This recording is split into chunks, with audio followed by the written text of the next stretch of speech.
Indonesia akhirnya bisa mengalahkan Bahrain dengan skor tipis 1-0 ya. Tapi dengan hasil ini membuat Indonesia sementara berada di peringkat keempat dengan 9 poin dan ini membuat Indonesia ya masih ada peluang untuk lolos ke Piala Dunia. Oke, kita bahas terlebih dahulu dari susunan pemain ya. Dari susunan pemain, tidak ada yang berubah ya secara signifikan dibandingkan kemarin lawan Australia.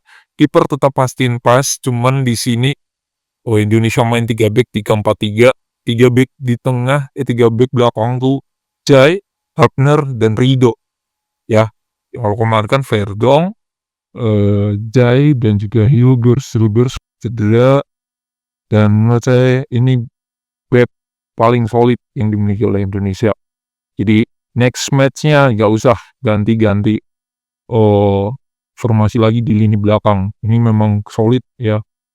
Terus 4 kiri Verdong balik lagi, kanan Kevin Dick, di tengah Tom Hai. Nah, kalau kemarin Tom Hai ditemani oleh Nathan. Nah, kali ini Joe Pelupesi menjadi debutan ya, dan dia permainannya oke. 3-4-1-2 kalau saya lihat 1 itu adalah Marcelino, 2 di depan Ragnar dan juga oleh Romeni. Oke. Dari sini kita lihat ya Pelupesi mainnya oke banget dan Indonesia bermain beda dibandingkan waktu lawan Australia.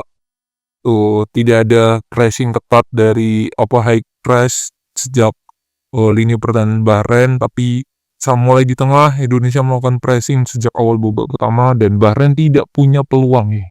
Bahrain tidak punya peluang dan ya kita lihat kalau berdasarkan statistik Bahrain itu shootnya 7 tapi on targetnya hanya 1, itu pun dari jarak jauh shootnya pemain nomor 7 kalau nggak salah ya, Madan ya, Kak Ali Madan, shoot jarak jauh tapi pas di Martin Pas. Selain itu babak pertama peluang Indonesia ya cuma 1, yaitu Marcelino umpan terobosan ke oleh Romeni dan gol. Tuh kelas banget, tenang, dan memang menurut saya Indonesia beruntung bisa mau oleh Romeni bergabung ke Indonesia ya. Karena krusial banget orang ini. 2 match 2 gol. Krusial banget oleh Romeni ini. Sangat kelas, goal getter kalau menurut saya. Cuman menit 30-an kelihatan udah habis nih pemain-pemain di Indonesia ya. Tapi satu yang kelihatan banget menurut saya permainannya oke itu Pelupesi. Kelihatan Tom Hai tidak tidak ada tandemnya memang ya. Tom Hai ini memang perlu dipasangkan dengan pemain yang tipenya ini fighter gitu. Ibaratnya Tom Hai itu kayak Andrea Pirlo di AC Milan, ada Gattuso-nya. Nah, itu Pelupesi tuh. Nah, itu kalau saya melihat seperti itu. Lalu di babak kedua, Tom Hai menit 58-9 diganti oleh Ivar Jenner kelihatan. Dan benar, kelihatan karena capek, Jenner pun permainannya juga oke. Lalu Eliano gantiin Marceng dan juga Ragnar diganti Kambuaya, Sandy Walsh gantiin Kevin Dix, dan terakhir oleh Romeni diganti Sananta. Babak kedua kita punya 2 peluang emas, 1 Marceng itu bebas banget udah bebas banget tapi lamping tinggi. 1 itu. Yang kedua Eliano ya, oleh Romeni dilepas ke Kambuaya umpannya keren, kaki luar. Eliano bebas, cuman memang waktu terakhir dia mau ngusut tuh ada gangguan dari belakang jadi ke atas.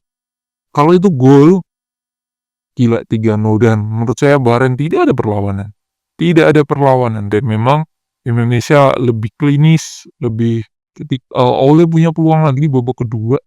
Jai long dari belakang, Oleh tanpa sentuh langsung shoot on target. Emang bagus nih oleh Rum ini kalau saya melihat ya. Jadi di babak kedua dan permainan ini ya menit 30-an bahkan di babak kedua itu Indonesia banyak pemain yang kecapean ya. Kalau kalian lihat kelembapan di Jakarta di GBK ini tinggi yang membuat ya emang lembab banget yang membuat pemain gampang capek ya. Kredit buat Rizky Ridho sampai Rizky Ridho ini luar biasa ya permainannya sampai dia kram. Lalu Hubner luar biasa jatuh bangun, jadi 3 back ini layak tetap dipertahankan oleh Peter Clifford ya. Terlepas kita ketahui ya bahwa Messi Legers ini market value-nya paling tinggi di tim. Nah cuman secara main menurut saya ya, kalau saya lihat dibandingkan Hubner dan Rizky Ridho itu masih jauh bagus Rizky Ridho dan juga Hubner. Chemistry-nya dua ini dapat beberapa kali. Rizky Ridho ya it's lewat, Rizky Ridho 2 kali intercept dapat potong. Lalu waktu Rizky Ridho lewat, Jesus ada. Waktu mereka nggak ada, Hubner bisa tackling di babak kedua itu krusial banget tadi ya. Jadi ini trio ini bertahan bagus banget ya. Itu di pertandingan ini kita lihat Kevin Dick beberapa kali vital banget. Babak pertama saya melihat bahwa dia pengen menunjukkan, pengen membalas kegagalan dia tidak bisa penalti kemarin ya menurut saya. Dan pemain yang menurut saya biasa saja Susu itu Verdong. Marceng selain asis juga tidak terlihat ya. Ragnar pun juga sama dari beberapa pemain itu. Cuman pemain yang bisa menggantikan juga ternyata oke, Brook gitu. Kamboya bagus banget sebagai pemain pengganti. Jenner juga gantiin Tom Hai juga oke. Eliano dapat peluang juga oke. Jadi kalau saya melihat Eliano ini salah satu kelebihannya adalah dia bisa dapat pocket space ya. Dia bisa masuk ke sisi-sisi yang kosong. 2 kali loh, dia berhasil main masuk di kotak penalti ya.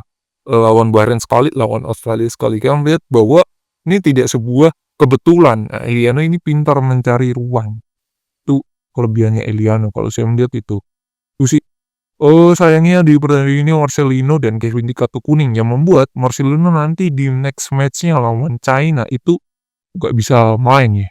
Dia nggak bisa main karena akumulasi kartu kuning. Dengan hasil ini, Indonesia berada di rank keempat. Yang pertama Jepang ya, kemarin udah pasti lolos. Jepang ini tadi draw lawan Arab ya, 0-0. Terus Australia di rank kedua ya. Australia di China mereka menang 2-0 yang membuat mereka di rank kedua poin 13. Lalu Arab di rank ketiga poin 10, Indonesia rank keempat poin 9, Bahrain rank ke-5 poin 6, dan China rank ke-6 poin 6. Bahrain nanti ini di pertandingan selanjutnya akan main di kandang lawan Arab, terus terakhir nanti lawan China. Nah itu, kalau kita kan lawan China dan juga lawan Jepang nanti. Nah kita lihat seperti apa. Kalau peluang masuk ke peringkat kedua ini masih menurut saya berat ya. Sisa 2 pertandingan, selisihnya 4 poin. Sisa kita lawan China, lawan Jepang.